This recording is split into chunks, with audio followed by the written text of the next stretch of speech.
పరలోకనాథుని భూలోకయాత్ర.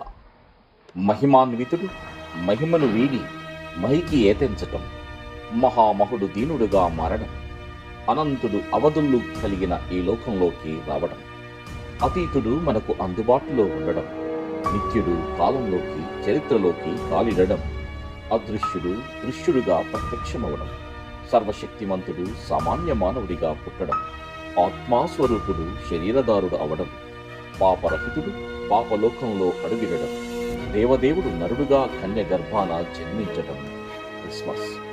అవినీతి, అన్యాయం, అక్రమం, అరాచకం విలయ తాండవమాడుతూ అస్తవ్యస్తత, అయోమయం, అశాంతి కారు మేఘాల్లా అలుముకొన్న ఈ లోకంలో నీతి సూర్యుడిగా, శాంతి స్వరూపుడుగా అవతరించాడు క్రీస్తు. ద్వేషాగ్ని జ్వాలలకు ఆహుతైపోతున్న మానవానికి ప్రేమామూర్తిగా ప్రత్యక్షమయ్యాడు. నిరాశ నిస్పృహల్లో కొట్టుమిట్టాడుతున్న ప్రజలందరికీ ఆశా జ్యోతిగా వెలిశాడు. ప్రపంచ చరిత్రలో పాపరహితుడైన పరిపూర్ణ వ్యక్తిగా నిలిచాడు ఆయన. మానవాళికి పాపక్షమాపణ, నిత్య శాంతి, అనంత జీవాన్ని, మోక్షాన్ని ఇవ్వడానికి వచ్చాడు యేసుక్రీస్తు. కుల మత జాతి భాషా భేదాలు లేకుండా మనుష్యులందరూ స్వభావరీత్యాను కార్యాలను బట్టి అపవిత్రులని సకల ఆధ్యాత్మిక గ్రంథాలు ఘోషిస్తున్నాయి. మన పాప స్వభావాన్ని బట్టి, పాప కార్యాన్ని బట్టి మనకు రావలసిన నరక శిక్షను పాపరహితుడైన యేసు మనల్ని ప్రేమించి స్వచ్ఛందంగా తానే శిలువపై భరించి తన పవిత్ర రక్తాన్ని ధారపోసి మృత్యుంజయుడిగా, పునరుత్థానుడిగా తన దైవత్వాన్ని చరిత్రలో నిరూపించాడు.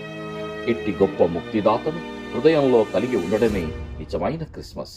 మరి మనం మన పాప స్వభావాన్ని ఎరిగి దాన్ని ఆయన ఎదుట యథార్థంగా ఒప్పుకొని ఆయన చేసిన గొప్ప త్యాగాన్ని నమ్మి ఆయన్ను మన హృదయాల్లోకి ఆహ్వానించి ఆయన ఇచ్చే అనిర్వచనీయమైన ఆనందాన్ని, నిత్య జీవాన్ని, పాప క్షమాపణను అనుభవించి ధన్యులం కావాలి.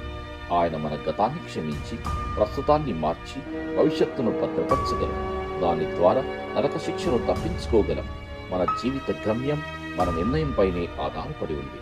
ఆ కరుణామయుని నిత్య కృప మనకు తోడై ఉండదుగాక.